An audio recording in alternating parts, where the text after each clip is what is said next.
Good evening. I'm Katie Hirsch, Deputy Director of Exhibitions, and I'm so very pleased to welcome Victoria Persinger Ferguson to the museum this evening as part of our late night series, which tonight is in celebration of a new exhibition, Words, Matter Untold History.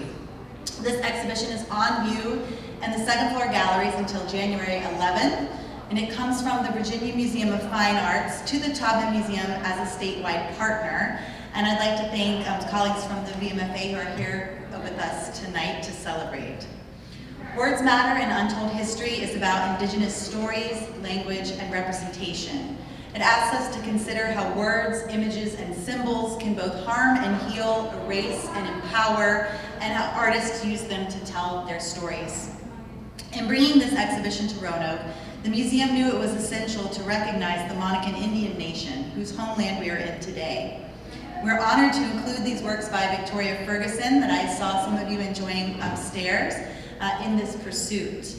And I'd like to take this time to thank the Board of Trustees and Strategic Planning Committee members Charlotte Porterfield, Alba Stanko Downey, and Inel Bishop for beginning a relationship with the Monacan Indian Nation 2 years ago, along with Mayor Joe Cobb, the City of Roanoke, and representatives from Roanoke College and Hollins University. Our speaker tonight, Victoria. Victoria is an enrolled citizen of the Monacan Indian Nation and is a graduate of Marshall University, which you may have noticed if you took in her beautiful regalia upstairs.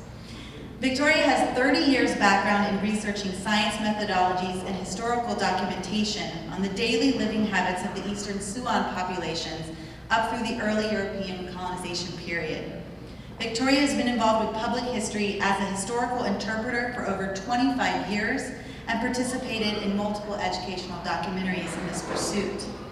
She serves in the position of Program Director for Solitude Fraction on the campus of Virginia Tech and is the Presidential Ambassador to Native Nations on that campus.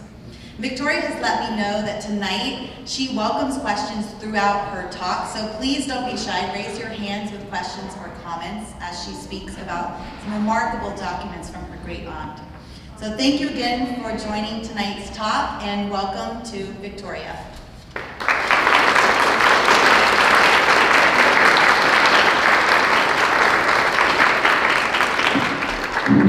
Well, good evening, everyone. Let me see.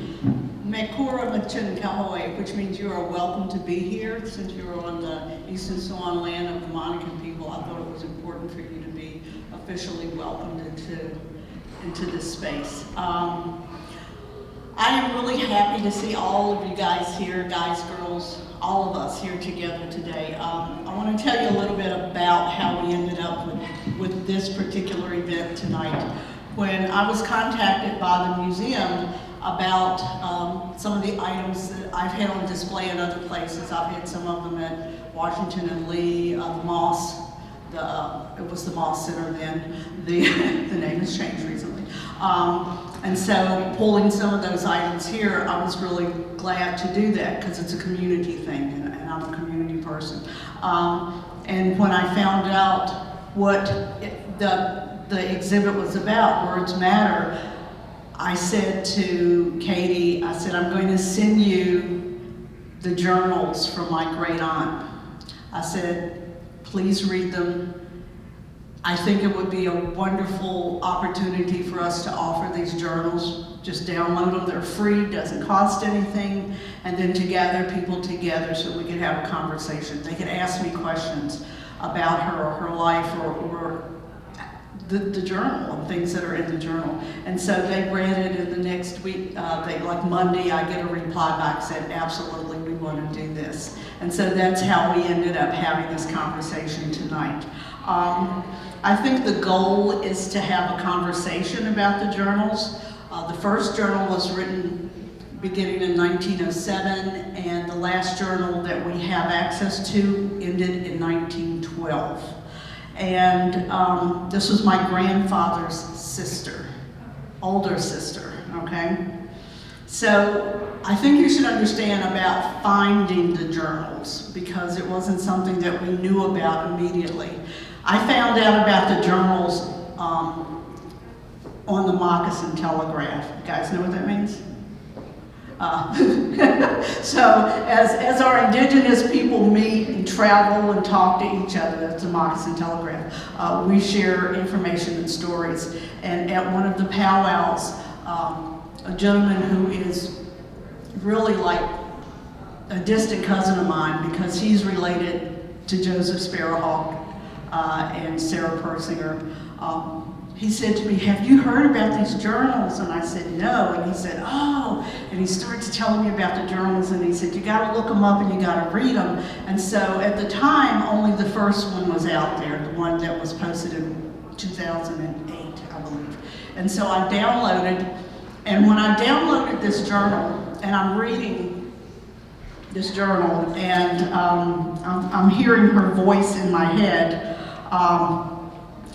when she said, "I don't know nothing to write about today. I tells myself to at least write every Sunday.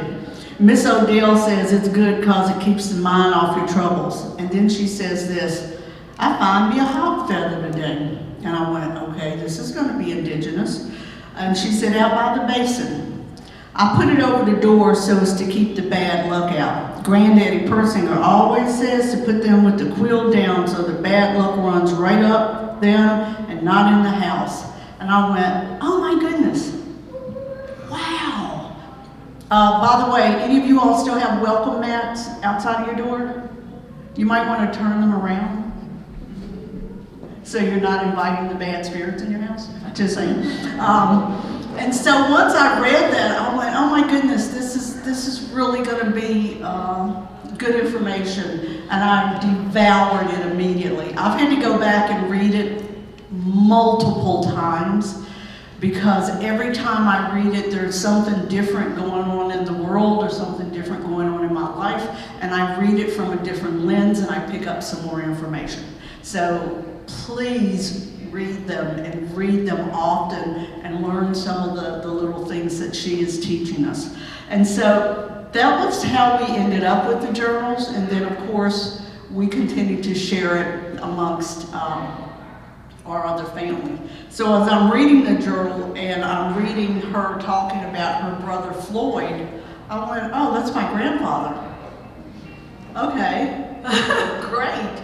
And she says, we called him Doxy, that's his Indian name. Well, I never knew his Indian name until I read that in the journal that he had been given this name, which means turtle in that language, by the way. And so I'm reading this and I'm learning so much more about my family, but I'm also learning about what life was like. So most of the journal is written from the time period that she lives a little north of Eagle Rock in Botetourt County. So she's living somewhere maybe not quite to Gala, maybe Locust Bottom area out there.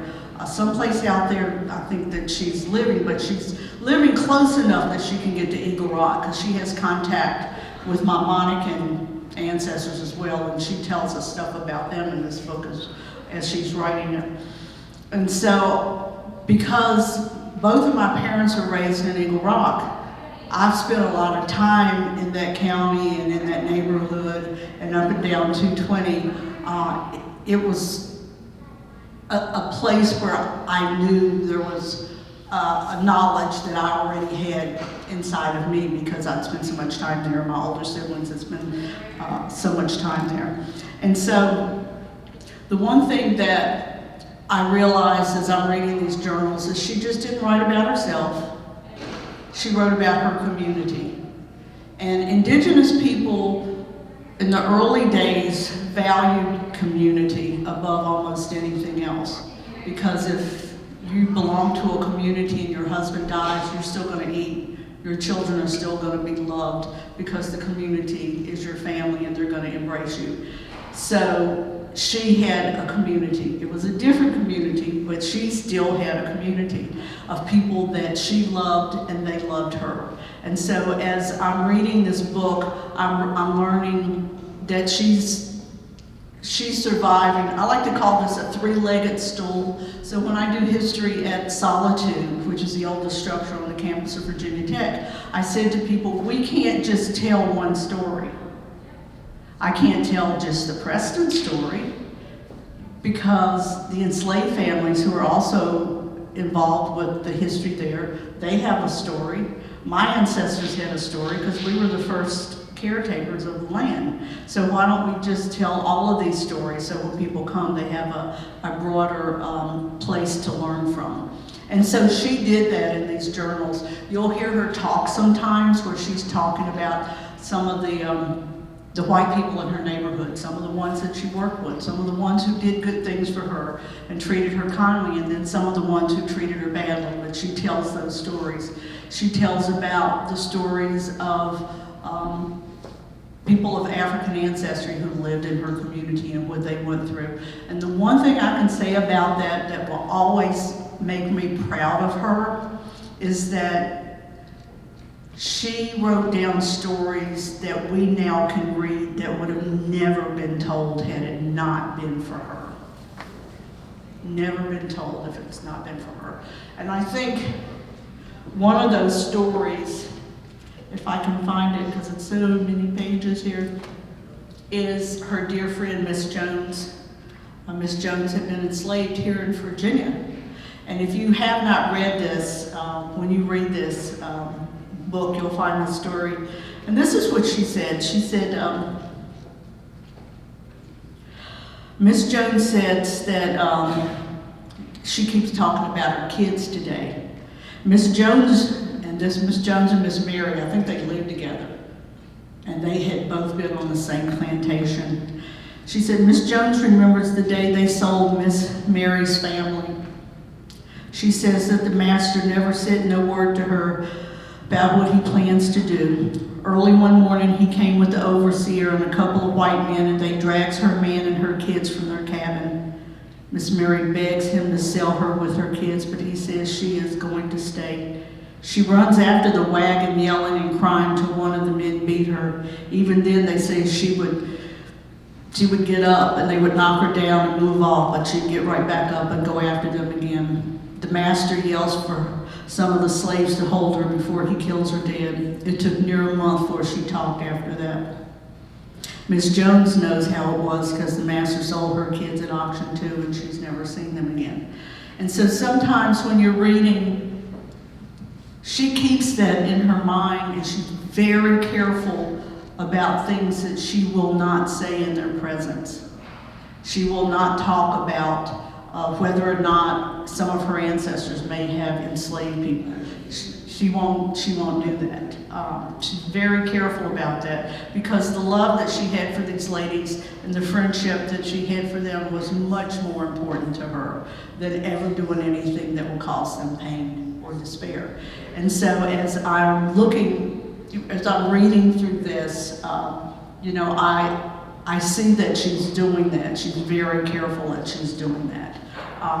And I think that is one of the saddest stories that she documents in this whole journal. And I started with that so we could be more uplifting as we go through.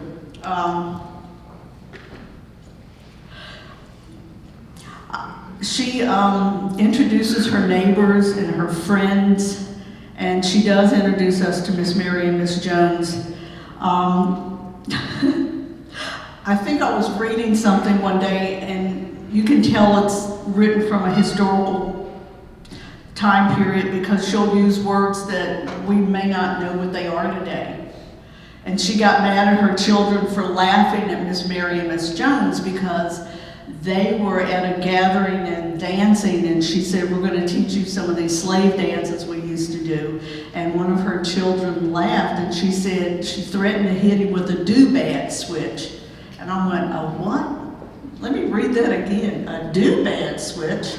I had never heard that phrase before, but she wrote it in her journals, and I found out about it. So I know some of you all have read parts of this or some of this, and I really wanted to have a conversation. So what are some questions you have that I can answer for you tonight? Yes?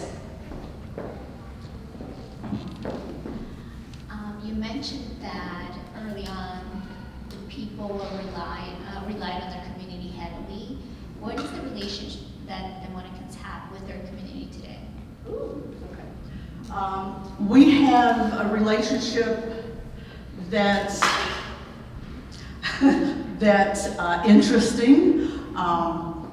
We're like other families. When we get along, we get along.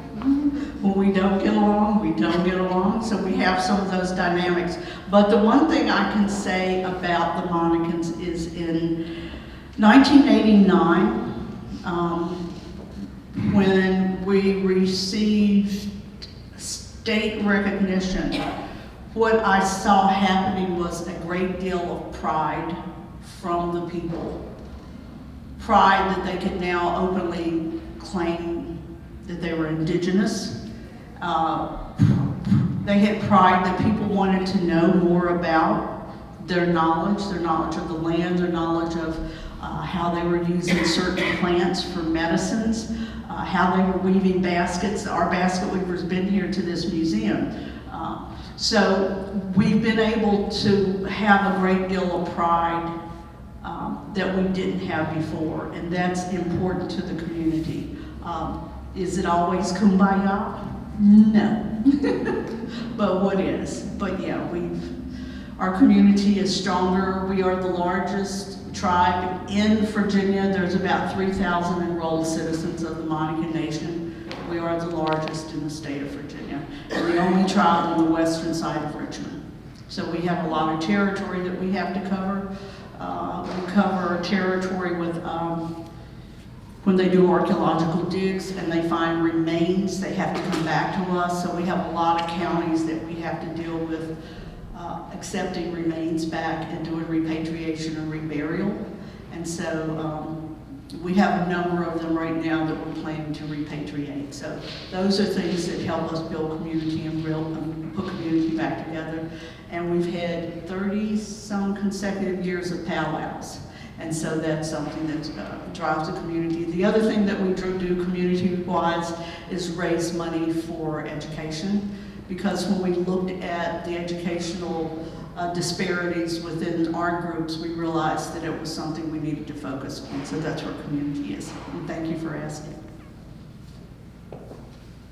Yes?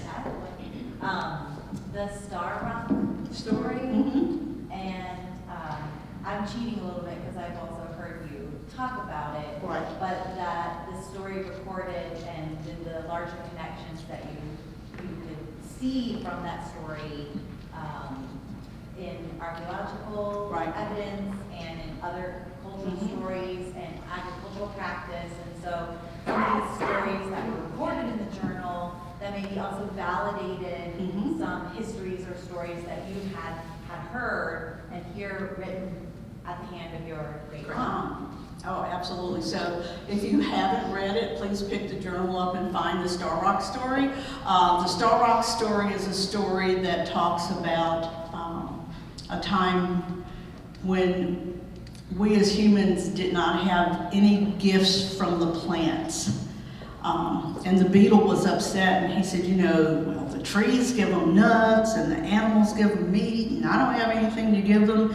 And so he decides to bring the star rock up from the bottom of a lake, and what he does is when he brings it up, he calls all the clans of man together, and he gives them their charge, and he says to them, from the clan of the north, from the mountainous regions, you will send one woman. From the clan of the south, from the region of the many swamps, you will send your one woman. From the clan of the west, from the many dry lands, send one woman. And from the clans of the east, from the many meadows, you will send one woman. And on the first day of spring, they will lay their hands on the rock and call the sacred name that the beetle gave them. And on that day, the rock would glow.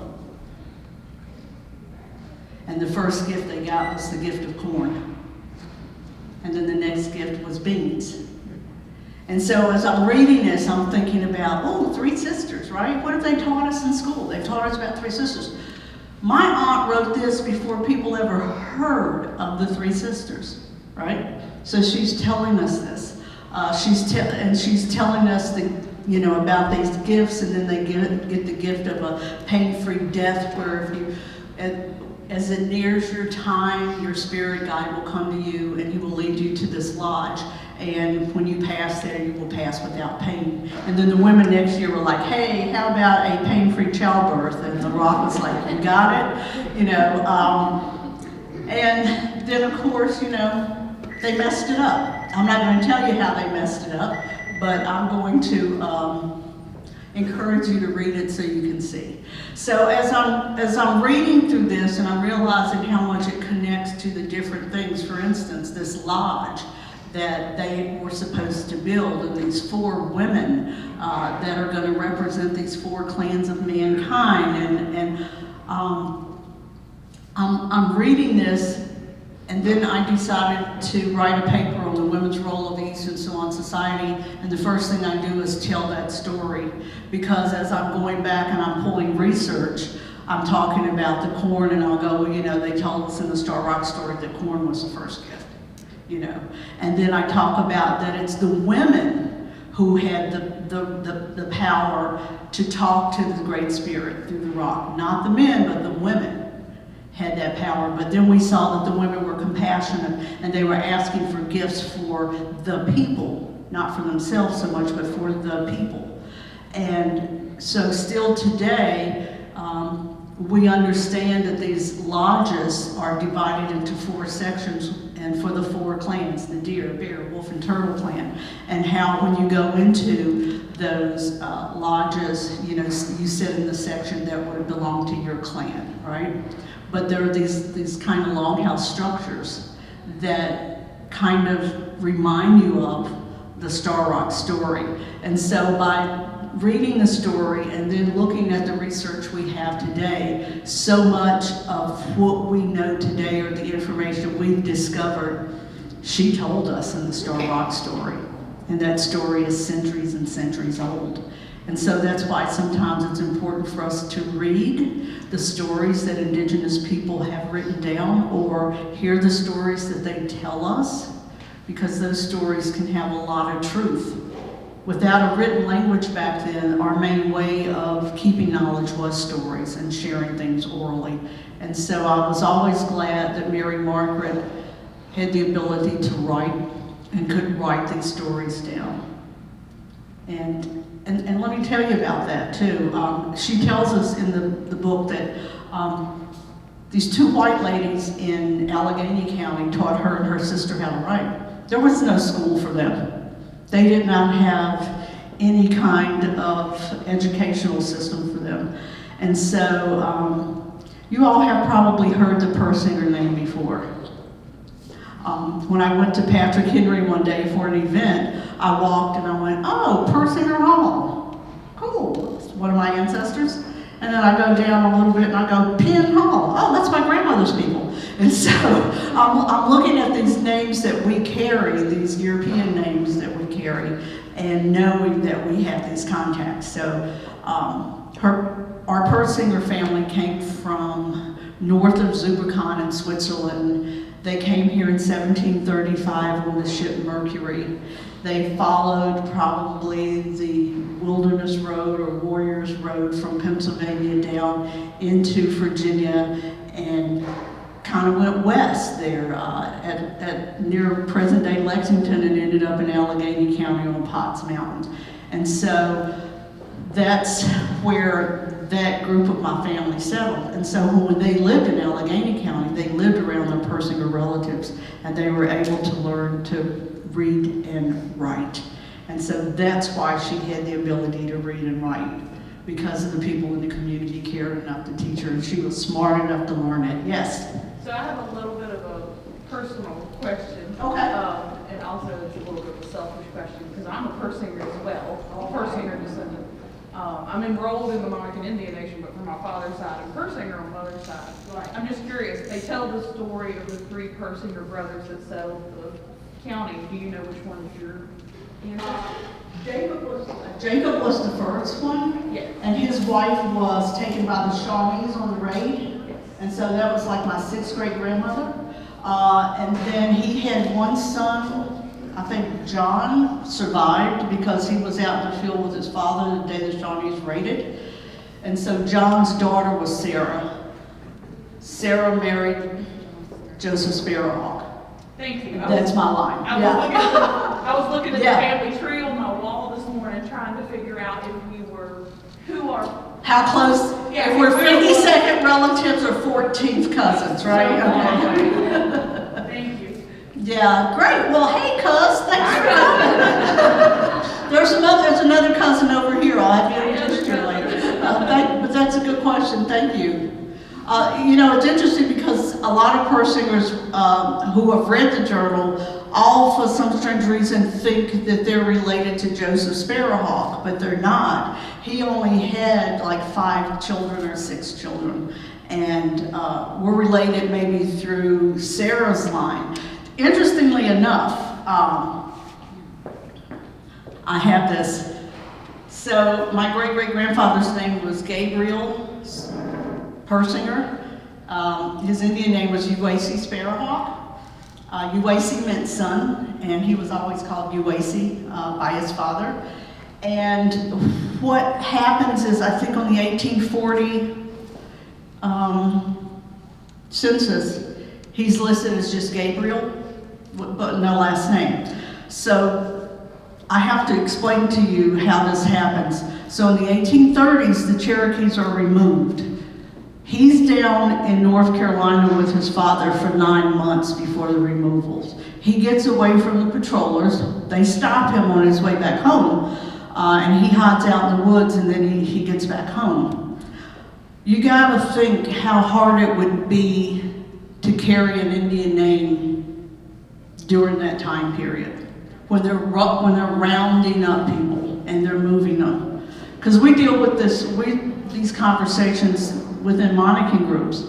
If they had kept their names, they probably would have been rounded up as well. So we see that people were not keeping their indigenous names during that time period. We do see by 1850 he has adopted his mother's last name of Persinger. That wasn't by accident. He was arrested, thrown in chains, and put in the jail in Fincastle. His mother and another community member went to the jail and said, "You will not take him. He is my son. He will stay here."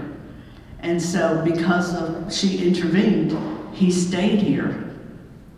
But his father and his baby sister Mary went to Oklahoma. He had another son named Joseph Sparrowhawk, and we see them on the dolls rolls out there. That son was by a first wife named Eliana, I think was her name. But Mary there's a story about Mary in the journal, if you haven't read it, how they were coming to get her, because they took most of Sarah's children from her and sent them to other people to raise. And so my third great-grandfather had married that day and went to this lady's house.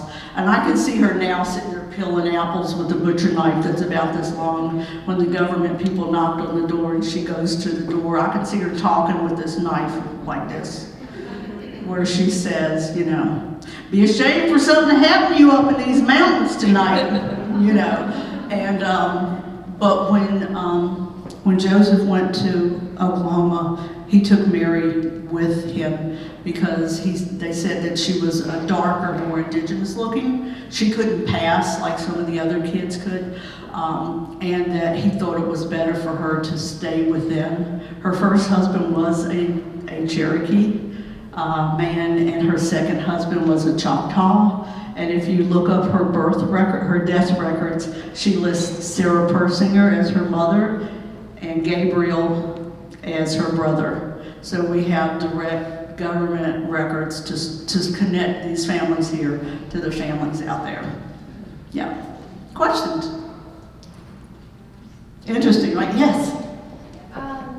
One of the things I was reading in the journal that stuck with me is she's talking about placing rocks on the outside of the house and how there are some other tribal members or family members she's like, oh, if they knew my sister and I were doing this, they would think we were crazy, we were doing like the devil's work.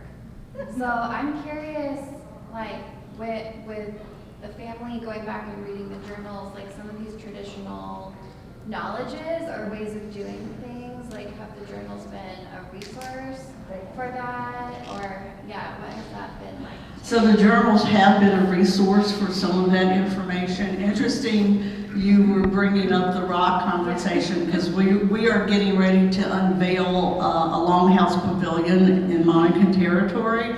And so what people miss is she tells the story, but then she says, on one of the stories that she's telling, she said, well, I got this from Granny Day. She's related to Miss Penn. They had themselves some Indian blood. Well, Miss Penn is my great-grandmother from Amherst, so she's our Monacan connection. So she's writing in here about these other Indian people that she's friends with, and especially when it came to those rocks, she wanted to tell us the way that they did their rocks, the way they painted them, and then she said, but Granny Day said they just put a straight red line on their rocks, but they put them out. But then the thing was, but people look at us like, well, that's the old ways. These new people aren't really going to continue to do that.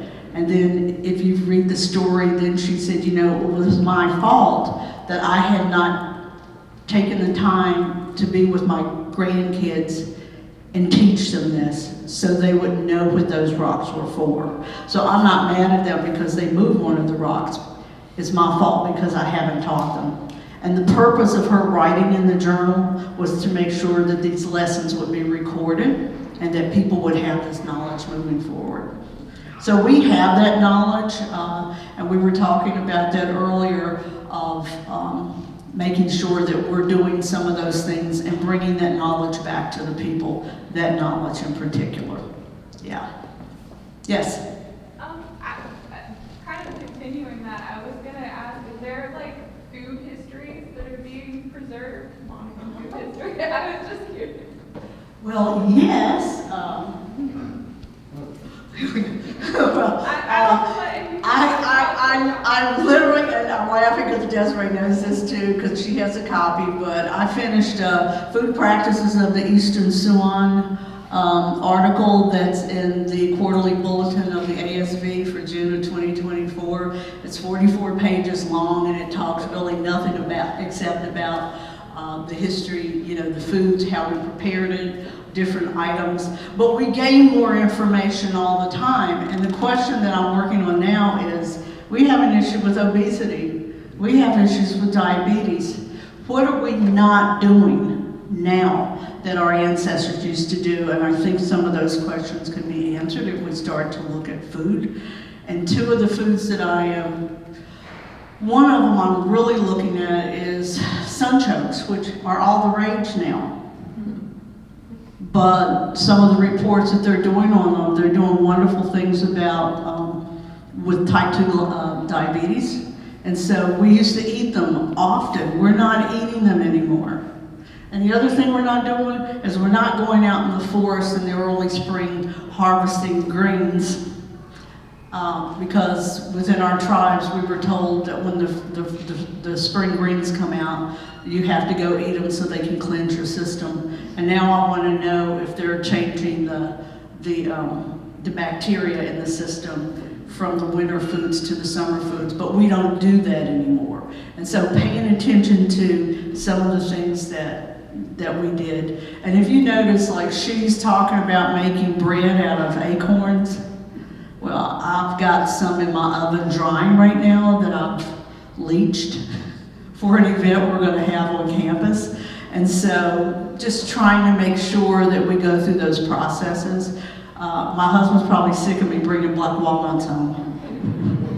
I've been picking those up too. My hands probably look like it. And there's things with black walnuts. So there's a tincture in the hulls of the black walnuts that keeps you from getting like parasites in your gut, right? Well, people aren't eating black walnuts anymore. But we did. We ate them all the time back then, so we weren't having those problems. And I'm so glad you asked that, because yes, if we go back and look at some of the food things that they ate. You know what else I noticed about food in that journal? Is she would say, we got up this morning and we cooked whatever it is. And we ate on it all day. One pot meal, they're not cooking all day.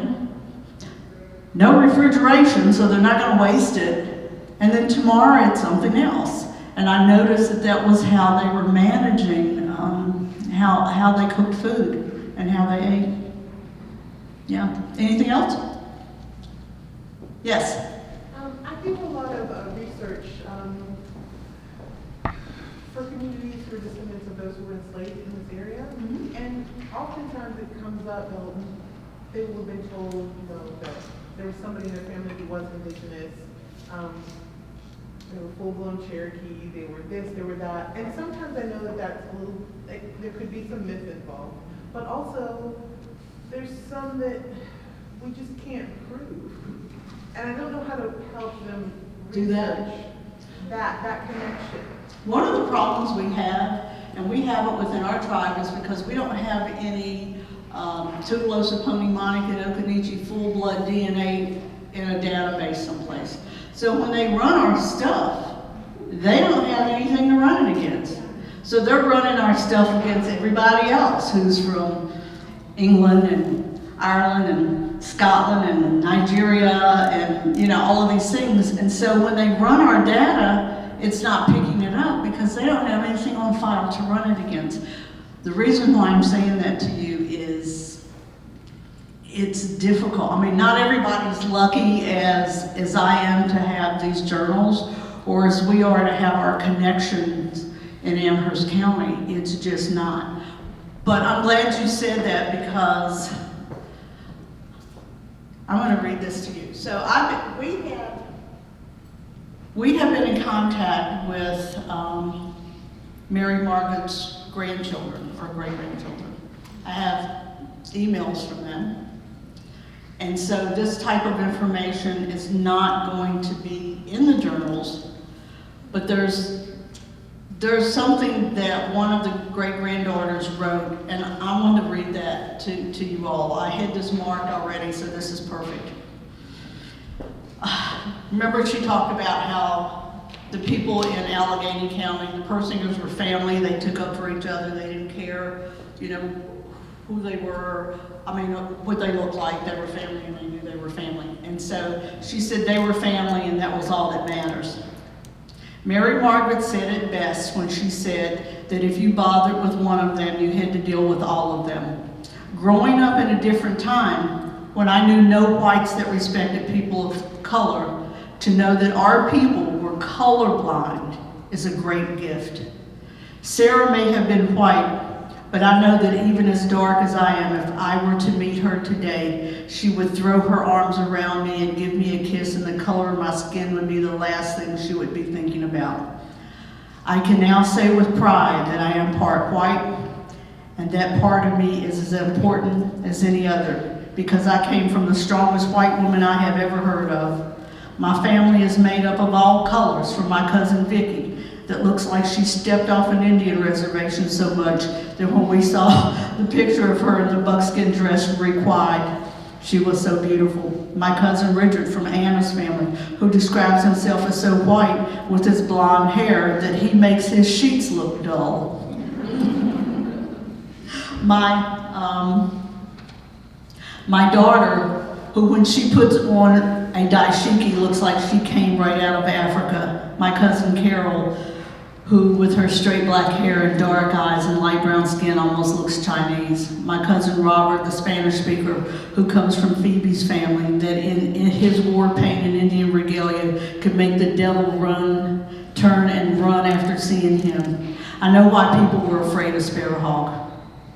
Peter's son, whose picture was sent to me by Vicky, that with his light skin, if I passed him on the streets, I would have thought him white. To my father, who looked like he was Italian and had green eyes. But this is our family. We are the real Americans. And I think that's an important story for us to hear today.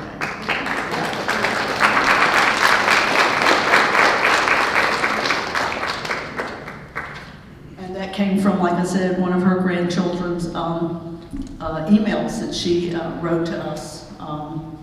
We haven't heard from them in years. And we think that both of the granddaughters have passed away, which means we don't know where the original documents are. They had wanted to get them to Oklahoma to the university there so that they would always be on file. I think one of the sad things that she said to me is when she was writing these, she said, "Vicky, there are a few more stories, but they are so long that I will copy them for you when I get more time." And I never got them. So yeah. Any questions about her, Mary Margaret? Mary Margaret, she was born in 1858. Her mother died 2 days after she was born. She ended up with her grandfather. They raised her because her mother's people just didn't have the capacity to raise them. My great-grandfather, Peter, was her father. Peter has an interesting story too. Peter he worked at bateau boats on the James River. Yeah, and the last lock was at Eagle Rock, so he worked the bateau boats there. We know that Indigenous people carried goods up and down the James River for years, like tobacco and things like that, to get them to port. So Peter did that work. Peter remarried a woman who, I think she was Scottish. The DNA, I think, points to her being Scottish. So the rest of the children that she had were very, very light complected. That's what she said when I sent her the picture of my grandfather as she passed him on the street. She would have thought that he was white. So we didn't know about Mary Margaret. Maybe my oldest sister may have heard of her because, how old is Amy? 83, 86. Ooh, she's getting up there. Ooh, I am happy to come from a family of long livers. Trust me on that one. But what we know is about Mary Margaret is that her son James wanted to move for better work opportunity, and she struggled with leaving because she didn't want to leave Allegheny County because her first son was buried in that area. And then she decided that it was more important for her to live for a live son than for a dead son. And so she decided to go with it when they moved. They were trying to get to Texas because he thought there would be more job opportunities in Texas. So they set out going south toward Texas, somewhere between 1918 and 1919. Do those years ring a bell to you all? Both Mary Margaret and Sis died in the Spanish flu epidemic somewhere between Louisiana and Texas, and were buried in a mass grave. So these journals are all we have of her. And the fact that she had children. Now this is interesting. If you read the journals, you know the girl Linda, who was the daughter of his son's wife, and Sarah. Boy, did they they ran off. You know that, they ran off in the journal. They ended up in Cuba. Took them quite a way to get back to the United States, but they finally did make it back to the United States. But when they left home, man, they ran away. They ran all the way to Cuba. They ended up in Cuba. They went to Florida to work, and from there they ended up in Cuba, and then they came back. Yeah, how about that? Yeah, it was really after Mary Margaret having survived for so long, doing the things that she did to end up, her and her sister, but at least they went together, because they've been together all her life. All their lives they've been together, and so they passed over together on that trip. But look what she left us. If these journals have been downloaded over 1 million times, they have been studied, they have been written about. People tried to disprove them and couldn't, because everything in there matches up to the times and everything that's going on. I did a summer reading program on campus with them, So I sent them out, had people who wanted to be a part of it to sign up. We did most of it on Zoom. We met every couple of weeks and we talked about maybe 30 pages of it and, you know, talked about questions that we had about the journals. And then the last day we planned to get together on the front porch of Solitude and talk about them and talk about some of the lessons we've learned. So if you've read the journals, would you like to share with me maybe some of the things, some of the lessons you learned or some of the things that stuck out? Katie has a good one. One of my favorite sayings is she's wishing that she had, I forget what she's wishing that she had done. Maybe she's wishing she had listened to a story or written something down, I can't remember. But she said, but wishing ain't fishing, and so there's no use thinking about those fish for supper. And I've been thinking about that. She had so many of these witticisms. Yes, she did. Anyone else? My best friend, who read, not my best friend, my husband's best friend, who read the journal said one of his favorites was her quote about mushrooms. And she said, people are like mushrooms. You need to know which ones to mess with because the good ones are very good and the bad ones will put you in the ground. And Rob always reminds me of that. I think I like her saying to her sister one time, sis, that ain't on your plate, put down the fork, you know. And so there were so many of those little things that little lessons that she taught. One of the things I use for her sometimes when I'm talking about our Indigenous prospect is how she said that it's, you know, it's the role of the men to go out and seek a new path for the people, but it's the women who tie us to the earth. And I thought, wow, yes, we do. We tie our people, you know, we ground them, you know. And so I read that, and I missed it probably the first 2 times, but I finally did get that. And I get it. That's my job. I've got to be grounded, you know, do that. So anything else in the few minutes we have left? Yes. You talk about these folks with such familiarity. It's almost like they're right here with us. Could you describe a little bit about your personal relationship with these folks you're learning about through text and through research? Okay. And I'm glad my sister's here. So what a lot of people forget is, even in these modern times, some of us were still raised with old ways. Right? So my father was born in 1910. My mother was born in 1917. And all they knew was the old ways. And so for our whole life, we were raised with these old ways. Surviving, paying attention to natural resources. So if you went upstairs and you saw the red coat, that's an example of that. So the old ways is when the sun comes up in the morning, you go out and meet the sun, because that's your connection to the Great Spirit. Great Spirit allows that sun to come up to us every day, right? Did my father allow us to stay in bed?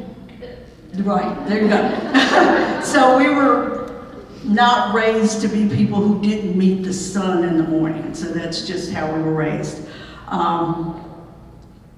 Gardening. Next thing down on that's dogwoods, and people go, oh, it's a Virginia state flower.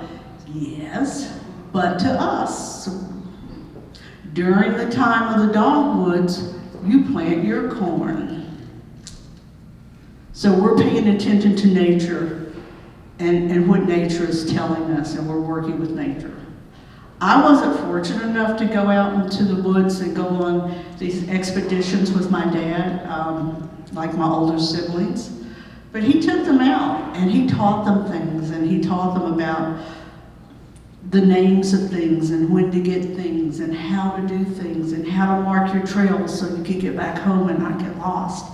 And so we were kind of raised that way and raised kind of poor, which I understood Mary Margaret's plight, although I am incredibly lucky. If you think about how long it took her to save that $60 that she gave to her son after he hurt his back.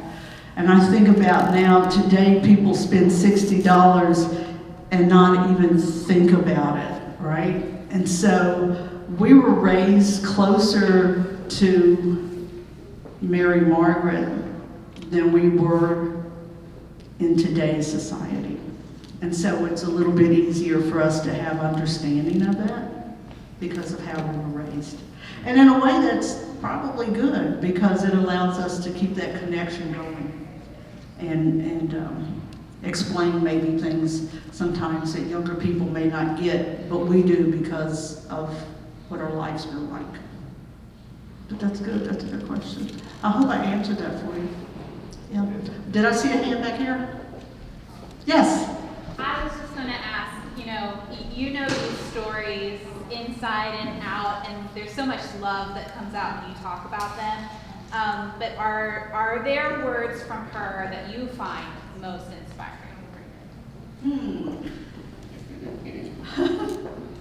Wishing and getting ain't the same thing.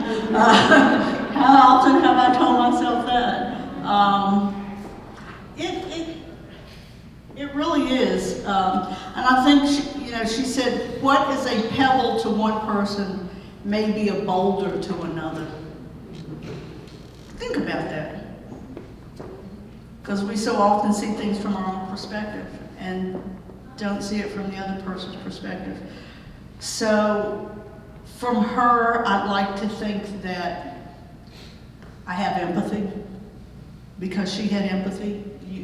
She could tell a story and then before you got to the end of it, she had flipped it to something that was have you laughing, because she's taken that piece of misery and then saw a light behind it.